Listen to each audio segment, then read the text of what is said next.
Hate lang. Ay magandang gabi. Kasaba ako eh. Wait lang hari. Ito yung gagayahin ko. Hindi ko kabalo drawing. Curious kasi ako sa art. Parang maganda gayahin. Hindi ko kabalo kung Bisaya or Tagalog. Bisaya.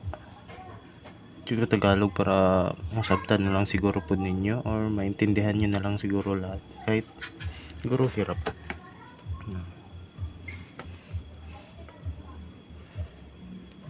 Yan.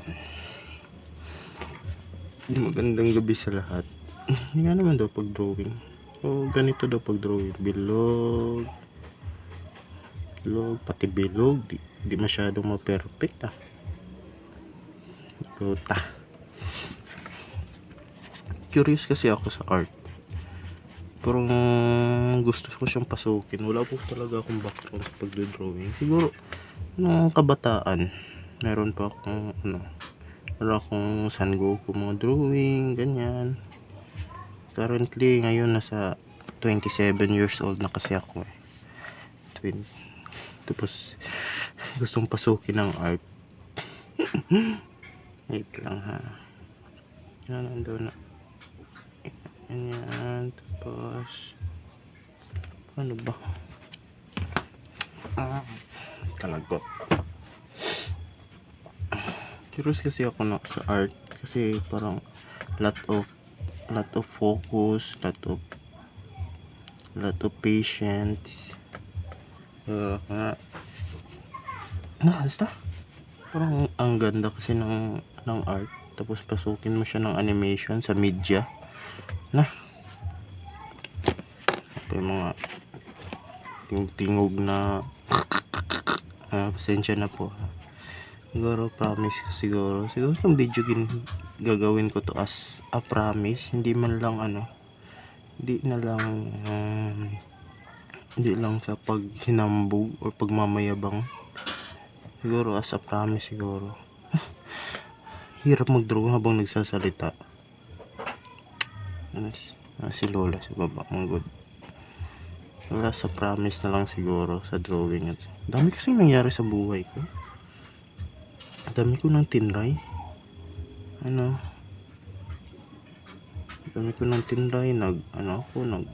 Nagtrabaho. Pag graduate ko college, nagtrabaho. Tapos nagka-pandemic. Tipod na pandemic yun. Siguro kung hindi nagka-pandemic, siguro manager na ako sa isang kumpanya siguro ngayon. Lintik, naka-pandemic yun ah. Currently kasi ngayon, ang trabaho ko ngayon as delivery rider. Yung pinasok ko tong delivery rider, college graduate ko. Malaki kasi yung kitaan. Siguro sa isang araw maka 800 siguro, pero kapagod. Parang wala pa rin nangyayari sa buhay. Dami kasi mga gastos. Hindi man lang siguro dami. Hindi ko pa chance. Hindi man sa pinapangarap ko maging mayaman, pero may na nangyaring progress naman financially naman siguro lahat, or skills. Tulad nito, gusto ko simpasitin yung art, tapos mag-animation. Promise ko to sa video na to. Dami nangyari. 27 years old, gusto ko na magpakasal. Tapos wala pa akong bahay. May girlfriend naman ako currently din, 28 years old siya. Gusto ko kasi mag-practice. Wala talaga akong background sa arts, drawing. Mag-practice naman ako siguro. Progress naman. Ito, pakita ko sa inyo. Ito yung mga drawing ko. Yan. Ito, ayan. Yan, mga chibi daw tawag dyan. Tapos nagsimula ako. Dami na to. Dami ko nang mali, dami ko nang inumpisahan. Parang Nag-skip ko parang mangga. Yan, mga skills, mga perspective, pinapractice ko. Hirap pala ng art. Ngayon ko lang na-appreciate yung mga artist. Hirap pala ang pinagagawa niya. Tapos bilihin nyo lang 150, 200 binibili nyo. Hirap ng mga perspective yan. Ganyan. Maganda tingnan siguro. Tapos kung lagyan ko na yung mata, bibig, kilay na. Nako, just practice na lang siguro ko ng mata eh. Ayan. Practice ako ng mata. Yun, mga lettering sa sa mga bibig. Hirap ng art. Lalo na hindi ko hilig. Wala akong skills nito. Ang dami ito. Hirap pala. Kailangan siya ng focus, patience, taka diskarte. Pero promise ko to. Ang dami ko nang ginawa kasi. Trabaho, tapos nagpiso wifi. Yan yung piso wifi ko. Nasira. Mali kasi yung paglagay ko. Okay naman yung sales. Nasira yung board. Siguro sa init. Tapos siguro wala akong face reveal yan. Daming mga light online eh. Siguro mga as I promise, wait lang. May mic kasi ako, itong mic gamit ko. Pasukin ko kasi yung animation. Hirap mag-drawing.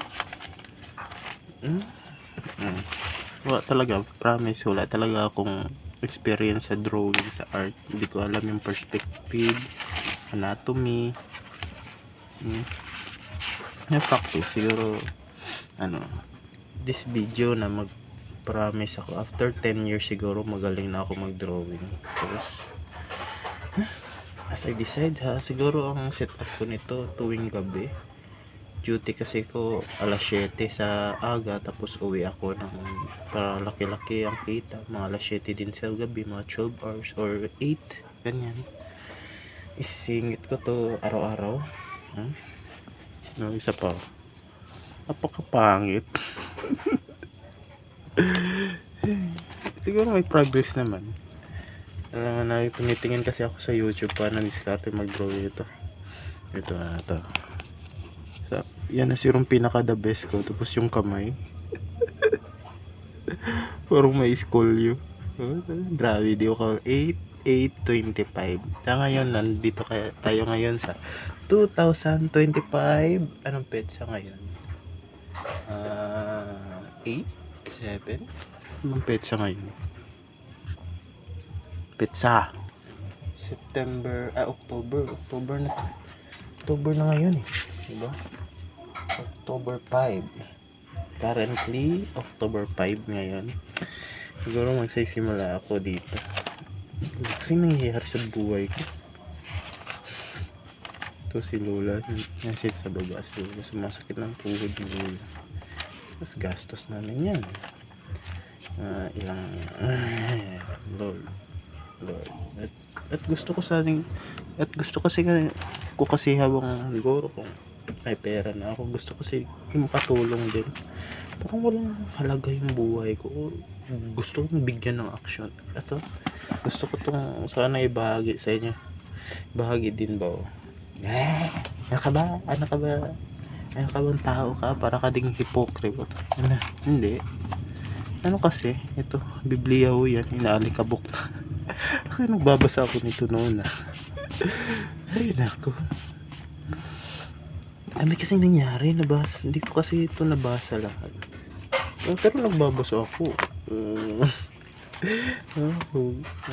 Yan, may mga guhit na yan. Hindi ko nabasa na lahat. Sa New Testament natapos ko na, pero sa Old Testament kasi ako di ko naman siguro pareha sa iba na para ng hipokrito pag nakabasa ito. Parang dami kasing nagiging humbog pag nabasa nila ito. Tapos nagde-debate. Nawalan din ako ng gana. Basta hindi na ako nawalang gana. Sa basa Pause ko muna ha. Sa basero eh. As I promised this video.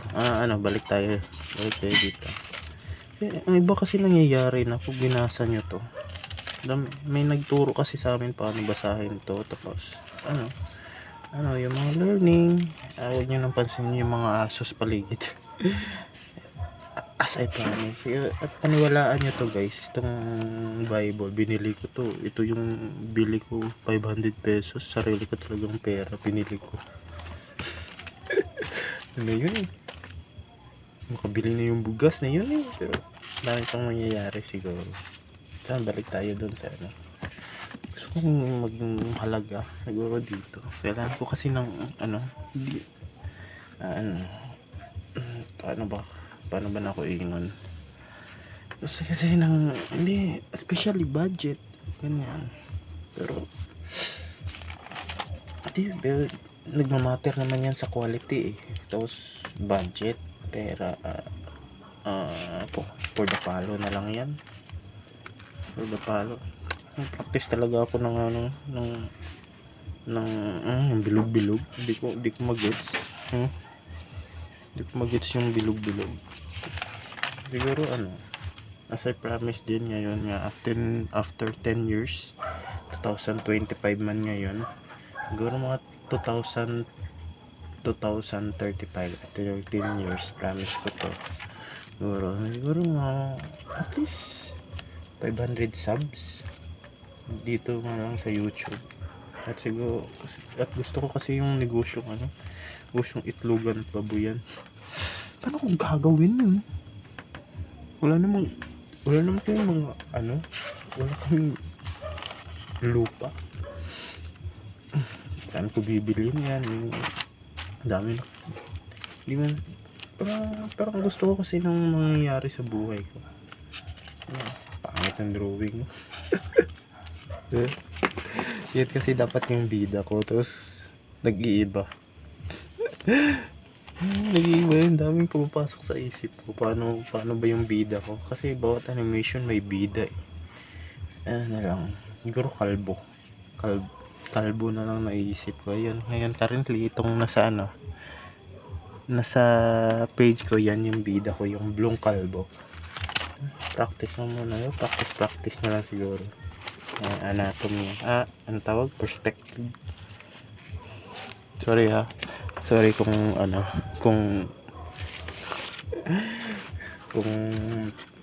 ang gulo ng drawing.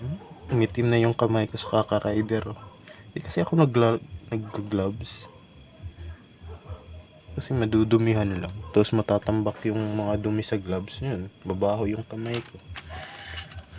Ito yung trend, perspectives. Hindi marunong.